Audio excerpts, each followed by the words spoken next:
David Lledó mira la mà per des de terra ferma i no des d'on voldria fer, a bord d'un vaixell salvant vides. Sí, ahora mismo hace 2 meses y un día que está el barco retenido de manera administrativa, sin contar los 14 días de una cuarentena injustificada que nos impusieron antes. Así que llevamos 2 meses y medio ahora mismo parados. Las 260 personas que llevábamos, más toda la tripulación, dio negativo, y aún así se nos impuso una cuarentena de 14 días.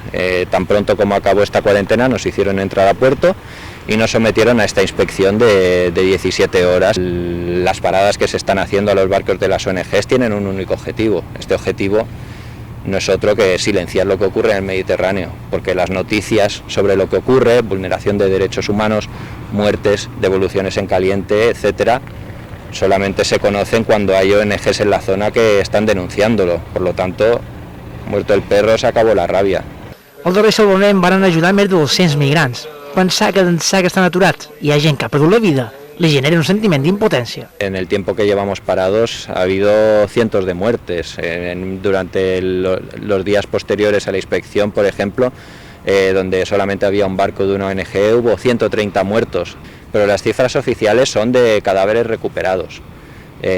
Las embarcaciones que solemos rescatar llevan hoy en día una media de entre 80 o 120 personas cada embarcación.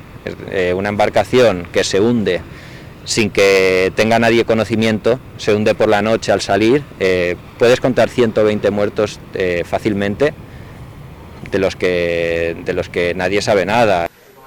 Amb l'Open Arms i altres 4 vaixells de salvament retinguts, el panorama ara que hi ha bon temps és desencisador. Si hace buen tiempo, las condiciones son favorables, van a salir. Si salen y no hay barcos de rescate, lo que va a suceder matemáticamente es que va a haber muertes en el mar y nosotros no vamos a poder hacer absolutamente nada, básicamente porque estamos parados de manera administrativa.